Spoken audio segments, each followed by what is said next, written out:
Nova Manhã. Entrevista. E esse é aquele tempo que a gente dá no Nova Manhã pra gente dar uma respirada, conhecer um assunto novo, conversar, receber um convidado. E a gente acabou de falar do Schumacher. Eu cobri automobilismo durante um bom tempo. E desde o tempo que eu cobri automobilismo, a gente ouvia falar no Roberto Manzini como uma lenda dentro aí, não só do automobilismo, mas assim do mundo ligado aos veículos. O Roberto Manzini, ele é psicólogo, piloto, consultor em direção defensiva e fundador da Roberto Manzini Centro de Pilotagem, que é uma empresa especializada em cursos, treinamentos e capacitação em direção defensiva. E a gente recebe o Manzini aqui no estúdio. Prazer em tê-lo aqui, muito obrigado. Bom dia, Mauro. Bom dia, ouvintes. Muito obrigado. Obrigado pelo convite. Eu que agradeço. Vamos explicar para o pessoal o que é direção defensiva? Olha, é o jeito de você dirigir mitigando, reduzindo acidentes, né? Até mudou a nomenclatura mundial, hoje eles chamam de sinistro, que é algo que causa um dano físico ou financeiro. Eu achei interessante esse posicionamento, porque quando você falava assim, acidente pode ser um acidente geográfico, né? Uma bacia. Então tá bem pontuado que é sinistro ou que está causando danos físicos ou monetários, no mínimo, né? E é necessário, não adianta o ato de deslocar com o carro, você tem que estar capacitado, quer por um curso de direção, quer porque você já teve formação anterior, enfim, mas tem que ter uma capacidade. Ô Manzini, o que um curso de direção defensiva ensina que uma autoescola, por exemplo, não ensina? Qual que é a diferença? Olha, a autoescola, ela, na realidade, ela cumpre o que o Código de Trânsito determina. Então, o Código determina até algumas aulas de direção defensiva. O problema, como acho que no ensino nosso, inclusive agora está uma polêmica aí no segundo grau, no ensino sobre atualização, não é? Os veículos mudaram. As vias continuam, vamos dizer, estreitas. São Paulo tem um problema crítico, onde andava um ônibus e um carro, hoje anda um ônibus, um carro e mais moto. E às vezes uma bicicleta. Bicicleta, né? Você tem que negociar tudo isso. Outro passo é que os carros evoluíram muito. Tá? E eu critico muito que o brasileiro fala assim, o brasileiro adora carro, porque ele não vê manual. Sabe? E hoje os carros estão muito seguros, tem, vamos dizer, uma parte eletromecânica, né? Essa mecânica que vai fazer que fique mais fácil dirigir. Então ele tem um controle de velocidade adaptativo. Se você colocar 60 km por hora, ele vai aproximando, diminuindo a velocidade gradativa, isso aí não cansa. Requer até um pouco menos de atenção. Você tem hoje, os câmbios automáticos evoluíram muito. Uma cidade como São Paulo, é inadmissível isso usar um câmbio mecânico. Isso eu tô falando eu como piloto que adoro, mas Interlagos, tem as coisas diferentes. Interlagos, um câmbio manual é muito legal. É uma delícia. Sabe? Só que também os esportivos evoluíram e hoje estão diminuindo as categorias no Brasil, que você tem câmbio o convencional H, você está passando para tudo automatizado, porque o automatizado usado em competição, ele evoluiu muito. Você pega aí os grandes esportivos, né, como uma Maserati, uma Ferrari, o tempo de reação desses câmbios é muito rápido, tá? E mais rápido do que o ser humano trocando de marcha. Mas eu queria até falar com você sobre isso, e que é uma curiosidade que eu tenho. Aí pro motorista normal, pro motorista que tá na rua, no dia a dia mesmo, né? Que não tem um carro esportivo. A sensação que eu tenho é que o câmbio manual deixa o carro mais na mão do condutor. Exato. Você tem mais controle do carro. Exato. Por exemplo, quando eu tenho um carro com câmbio automático, e às vezes eu sinto, você pisa no acelerador, aí primeiro o motor dá aquela enchidona, faz e aí o carro reage. O câmbio manual, ele reage na hora. Reage na hora. Aí, precisa ver, tem muitas diferenças de carro para carro, desportivo. O que tem que se procurar, isso é um dos temas de defensiva, né? Aham. Você tem que usar a força do motor para acelerar e quando tirar o pé do acelerador, ajudar a equilibrar, parar o carro. Hoje os automáticos, eles têm seleção de marcha. Ou você põe a seleção e vai freando e reduzindo uma marcha, ou na borboleta, ou na própria alavanca. Tem muitos que você tem uma programação, que você coloca o esportivo. Então, Sim. aí sim, ele troca a marcha, ele vai esticar mais a marcha, tá? E você vai ficar com mais motor, vamos dizer, com mais motor no seu pé. É isso que você estava falando, né? Essa é uma recomendação quando você vai pegar uma serra, subir uma serra, descer uma serra. Se o carro tiver uma opção esportiva ou tirar do econômico, você coloca naquela marcha. Ele vai ficar muito mais seguro e até mais econômico, porque ele não fica trocando de marcha toda hora, né?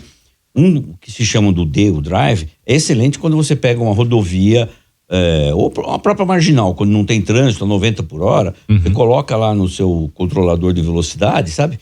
E coloca em drive e vai ficar econômico e não vai ter problema. É uma questão também de capacitar para usar o câmbio automático. Ele está melhorando cada vez mais esse tempo de reação, né? Hoje, até o brasileiro tem uma versão ao câmbio automático, porque nós tínhamos primeiro aqueles carros americanos da década de 60, né? Então, um motor grande, 3 marchas, era aquela coisa. Hoje, você tem automáticos aí com 8 marchas. Manzini, e que outras técnicas são ensinadas num curso de direção defensiva, assim, que as pessoas podem aplicar no dia a dia mesmo, nas ruas e nas estradas? Olha, eu sou muito cada vez que eu comento, que eu falo com alguém, eu gosto de pelo menos dar assim 3 objetivos ou 3 recomendações, né? Então ele vai entender o porquê o cinto de segurança são em todos os bancos, sabe? Isso não tem jeito. Então a primeira coisa é cinto de segurança. Sentou no carro, ajustou a posição, cinto de segurança. Na hora de ajustar a posição, ajustar os retrovisores. Por quê? Sempre vai existir um ponto cego. Você tem que se acostumar, que são as colunas. A não ser, já está chegando nos carros mais top, você tem sistema de câmeras, né? Mas hoje muitos carros têm também aquele sistema de localização do objeto quando está no ponto cego, vai acender uma luz amarela, o bipar, cada um. Aí é muito da pessoa. Eu não gosto muito do barulho, eu prefiro só aquela luz amarela tá lembrando que tem alguém ali. E você também programa no carro. Então a segunda recomendação é acertar os retrovisores. A terceira recomendação é você respirar. Ah, é? Respirar. Nós estamos fazendo um trabalho com a Associação Brasileira de Medicina do Tráfego, a Abramet, e a nossa escola vem do automobilismo esportivo, que você conhece muito bem, não é? Por que o piloto também tem aquele jeito de sentar que parece um tiozinho, né, da década de 50? Não, é porque ele está com o tronco reto, ele está com os braços com agilidade para os dois lados e precisão, e principalmente respirar. Quanto mais oxigênio, melhor meu tempo de reação, melhor a minha concentração. Se eu me canso menos, a probabilidade de erro é menor. Então, se um condutor fizer essas 3 coisas, se ajustar, respirar, tronco reto, retrovisor e cinto, nós já vamos ter aí um ganho direto, né? Então nós falamos assim, um ganho preventivo. Qual é o ganho preventivo? É enxergar antes para não entrar no acidente. É o retrovisor. Um outro ganho preventivo é você respirar para aumentar sua concentração. E um ganho defensivo, que é usar os cintos. Então o que mais salva vidas. Ele trabalha hoje em conjunto com o airbag. E essas dicas são excelentes. Eu queria abordar uma a mais. Onde é que o celular tem que ficar nessa operação? O celular é maravilhoso. Sabe? Você resolve tudo pro celular. Mas você não pode deixar que ele resolva a sua vida. E no trânsito ele pode resolver a sua vida entre encurtar ou não. A tua ou de terceiros. É fácil de entender. Então, estou aqui, eu faço esse movimento, fui olhar o celular. 1 segundo. Se eu estiver a 5,0, 50 km por hora, são 15 metros. Nesse 1 segundo. Nesse 1 segundo. E o carro se deslocou. Exato. Sem enxergar. Nesses 15 segundos, se o ônibus parou na minha frente, eu não vou parar, vou parar dentro dele. Imagine isso com um pedestre. Então o celular, até a recomendação, hoje não dá, uma cidade como São Paulo, você tem que usar esses aplicativos para saber o trânsito. Eu usei hoje. O que você faz? Hoje os carros estão espelhando. Aí você, antes de sair, programa, já vê a melhor rota, né? Inclusive aí entra a parte de segurança pessoal, que é um outro lado que nós trabalhamos, né? Nós temos um curso para quem tem carro blindado. Também agora temos uma blindadora. É uma realidade. Não é porque você tem um carro blindado que ele não é um tanque de guerra. Ele é para você sair de uma situação de agressão. Aí você vai olhar, que às vezes esses aplicativos te dão o caminho mais rápido, porém não é o mais seguro, dependendo do horário. Então você já vai saber para onde você vai, o que você vai passar. Programou, você coloca no sistema de áudio dele. Tá? E uma coisa que nós temos que lembrar, é tudo por satélite. Se você tem uma via que ele está programado para 40 km por hora, 40, e você está andando a 45, a 48, quando ele fala daqui 50 metros vira à direita, já passou já aqueles 50 mas metros. Entendeu? Além do delay que você tem de satélite, um dia hoje que está mais fechado. Então você tem que usar essa tecnologia para te ajudar e não para te atrapalhar.